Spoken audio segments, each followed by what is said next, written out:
Stansbury, it is always nice to see you. Pleasure to see you and Mrs. Bidwells. Wonderful to see you, Doctor. Merry Christmas to you. Merry Christmas.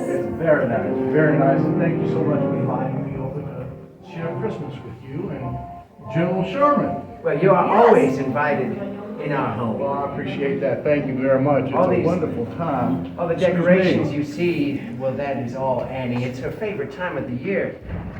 So I know that Libby would be over here helping you decorate. Oh, yes. But she unfortunately has come down with a bit of a fever, and she couldn't be here tonight, so she gives you her regards. Oh, I'm so sorry. And she will be over when she's feeling much better. She'll stop by. Okay. But please give our best I regards. will do so. You will be happy, however, to know that when I left, you know we bought 2 parcels over at 5th and Salem. I do. To Beautiful build lot. our home over there next year. And she was going through the Rancho Chico nursery catalog, your beautiful nursery, and picking out all the flowers and the roses and the shrubbery. And she said, you can build a house over there, but my garden is going right here. Priorities. And she had it down, so I tried to take it out of her hands and say, get some rest, dear. She said, no, I'm busy. You go over there to see John and Andy, but I'll be fine. Well, I can assure you, and you can tell Libby, that those roses are some of the finest in the world. And They I are. No They are. doubt she will have a beautiful garden. Absolutely. And when it's planted and done and growing, we're gonna have a tea party in that garden, all of us. Or you wouldn't be interested in that. Not at all. Wonderful, wonderful. Yes, we're out in the orchard, I understand, here just recently. Well, I've been out in the orchard for about 2 weeks now, picking up branches after that big storm. Big We've storm. had several little storms, but we had a big We one. had a big storm. As a matter of fact, I heard you had quite an adventure in that big storm. By the grace of God and my beautiful horse, Jenny, allowed me to be here before you both here today. Oh, no. We got a call out on River Road to see a patient, a person who was in need, and it was so dark, and the rain was so heavy, and it was about 2 in the morning, but I hitched up Jenny to the buggy and off we went. Now Jenny can see, she knows the road, so I wasn't that worried, I was just getting really wet. We made a turn onto a road and she stopped. She planted, she went hard down, and she wouldn't move. And I'm giddy-upping, and I hit her with the reins, and I'm getting soaking wet, and I'm now starting to get a little bit upset with this, because it's like, get going, we need to get to this person's home. And she wouldn't move, and I pulled out my buggy whip, and I hit her a couple times on the backside. She still wouldn't move.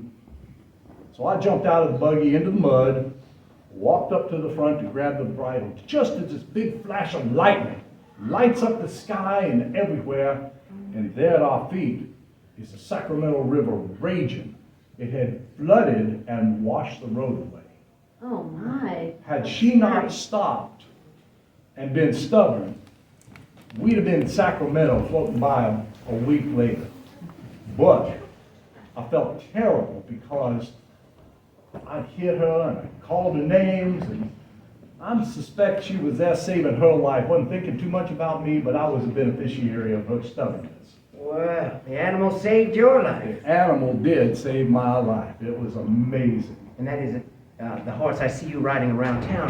Jenny? That is Jenny. She's a black steed, and she is a marvelous, marvelous animal.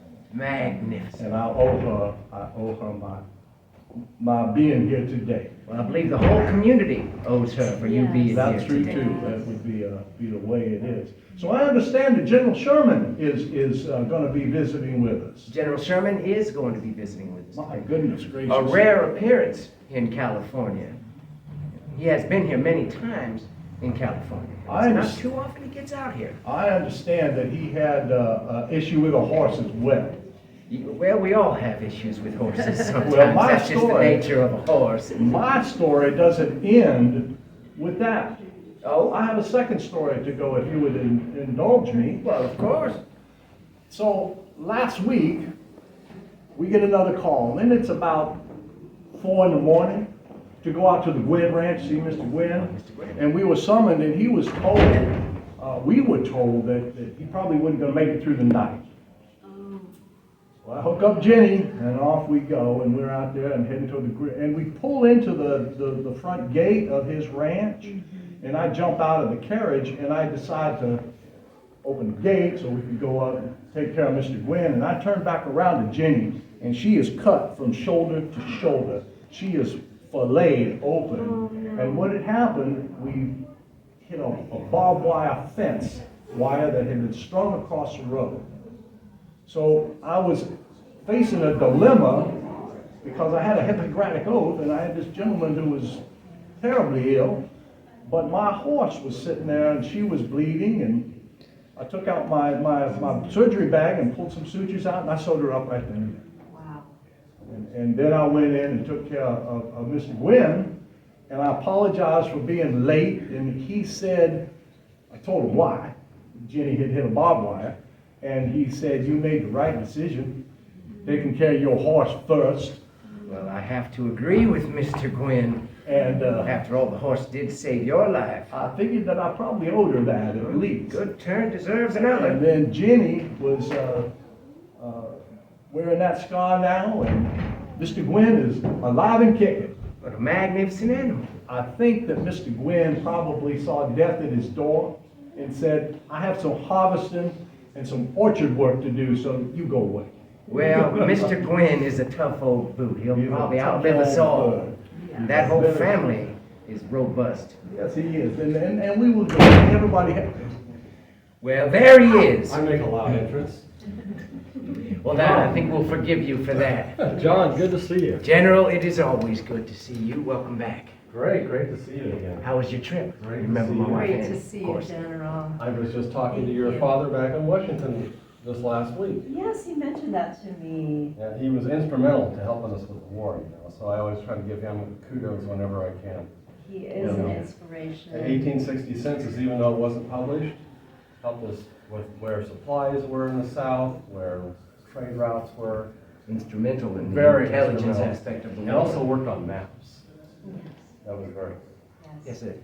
The general here was at our wedding in Washington, as you know. Her Along father with General is Mr. Grant as well, I Yes, understand. General Grant was there, old Sam. Sam, Yes. if I may be permitted. Yeah, he's not here. No, he is not, unfortunately. How was your trip? It was good. Much better than the last trip in '77. Yes, no, With the stage coming down from Oregon. I've been down that road from Oregon to Reading. That's why our I little did not envy you. That's why our little visit was short. Well, Very short. it was good to see you regardless, even General, if it was short. Let me introduce my friend. This is Dr. Stansberry. Dr. Stansberry, pleasure to General meet you. Sherman. General, I said that if I ever had an opportunity to meet with you, I was going to tell you something. Now, I understand we were on different sides during that. I can tell. And I wanted to thank you for not burning Georgia down to the ground, Savannah, because you burned everything on your way to the sea, but you did not burn Savannah, and we deeply appreciated that. And you gave that town to Abraham Lincoln as a Christmas present. Yes, I did. And I thought that was very nice, and I appreciate it. Fortunately, the people running Savannah saw the merit to surrender as opposed to be taken. And they In a were beautiful city. very right on the wise coast, people, so, yes. very wise people. So, thank you for that. I was just telling the Bidwells about my adventures with my horse Jenny, and I understand that you had an adventure with your horse when you were up here a while No, back. that was John's horse. Oh, it was John's horse. I knew that it was something that had to do with both of you. Not gonna let me live that one down. No, not ever. That was a good one. We would have never met. Well, this is the first time I had ever met Lieutenant Sherman. I had been doing some surveying, up and down the entire state for the most part. I've been doing it all summer long. And I had this horse. It was a stubborn horse that I didn't really care for, but it was the best horseflesh I could find at the time. And I came upon a clearing and I thought, well, I better survey this as well. So I get out my tripod and I set it up. And all of my equipment was in the saddlebags of this horse. Not only my equipment, all of my papers and $600 Oh, my in goodness. cash. I am talking every penny I had on this earth. Oh my goodness. Well, I go to grab another piece of equipment and I notice that my horse is gone. So I start walking around, making horse noises. Here, horse! All day. I'm getting tired, and I'm a bit panicked. Because without that money, I would be ruined. Absolutely ruined. It's a lot of money. So I'm walking and traipsing through the mustard weed when I come across Lieutenant Sherman and an aide of his. And we were on our way to arrest the mayor up in one of the northern cities along the coast because he wasn't going to turn over the government to the United States. Ah, a holdout. So he Yeah, wasn't. and so they sent two of us to go arrest this guy. So he was already a little on edge. I was gonna say. And here I come, traipsing into camp. The last thing they expected. And you're lucky you didn't get shot. Well, knowing what I know now, I guess I am lucky. Easily could have happened. So they informed me that they had heard not too long before I arrived, a horse also plodding its way through the mustard weeds. So I followed the basic direction they told me, and I found a bit of a trail, and then it cut off, and I'd look, and I'd find a little bit more. Finally, the trail gave way altogether, and just as I was exhausted, just as I was about to give up, I went like this, and looked over, and there in the bushes was a saddlebag, all of my equipment, all of my papers, and all of my money. How fortunate for you. So I returned to their camp, they fed me, they let me sleep there for the night, and that was the first time I met the lieutenant, soon to become a very famous man. Famous man, General. And we've been now friends for years, going to your wedding. Yes. You know, of course, their, you course, know, is that the her wedding? family and my family are family friends anyhow. You know, the Kennedys, we've been good for a long time to get together. And then my brother John, who's a senator, you know, you're familiar with him, he sees your parents frequently. Yes, I know your brother as well. Yeah. So what's it like in Washington? Oh, I hear that President Hayes is not going to run again. That's why we're on this tour. We're taking this tour around the country for his last year in office. Well, And then the craziness of Washington, we got a bunch of generals running for president again. indeed. And so your friend Neil Dow, General Dow. Now there's a man I want to talk about. Okay. Now General Dow, now that President Hayes is not running again, I think General Dow has a very good shot. The Prohibition Party is what he is running under. And let me tell you, gentlemen, the Prohibition Party is the party of the future. Indeed. Nobody wants their lives and livelihoods soaked in the evils of alcohol. And I can tell you that I deal with that on a regular basis with people who come to my office who have imbibed too much. Yes, and that is the state of the nation. And the Prohibition Party aims to eliminate that altogether, so that decent families and working people can live without the fear, so that wives don't have to worry about their drunken husbands spending all the money. you sound like you're doing a campaign speech here. Well, as of now, my energies are all directed towards helping General Dow win the nomination. But in the future, it is something I've considered. He'll easily win the nomination for your party. Well, let's see after a couple of terms of President Dow. Yeah. As they say, politics is all hell. Oh, hell. To quote somebody. Yeah, Yeah. well, somebody we know. Yeah, the quote actually isn't quite as it says.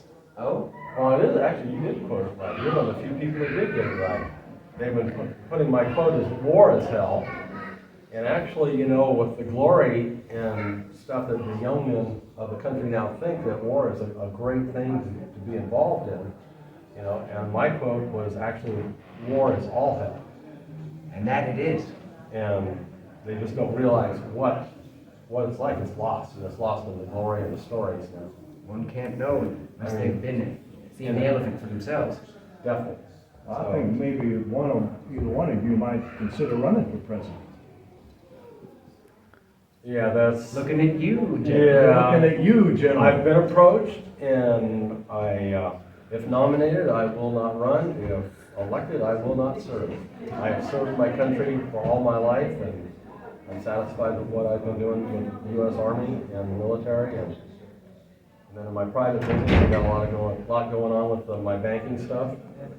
Well, that's too bad, but if you say it, I believe it. Yep, that's it. But I do want to thank you for taking me up to Cherokee and getting to use that hydraulic water cannon for your mining operation. That is an impressive piece of machinery. It targets very well. Well, you were very good with it. However, the results all ended up in my orchards. Oh. As you know, it is a very destructive piece of equipment. You can take a mountain down in no time at all. Unfortunately, and I don't believe that any company should have the right to destroy all of nature. You've seen the damage done. I don't believe we'll be using hydraulic mining much longer. Yeah, I hear there's a lot of negative things about it, so. More than positive. And not just from you, I mean, I've heard it from others. It's We're working on definitely a something. movement. We're working on getting rid Well, of it. And I that's know exactly where I got the diamond that I gave to Annie for our engagement. Gentlemen, why don't we go into the parlor now? It's time for some music. You are going to enjoy this. Thank you, Please we'll follow be. us. Bidwells has heard enough of politics, I can tell. We'll get to that later.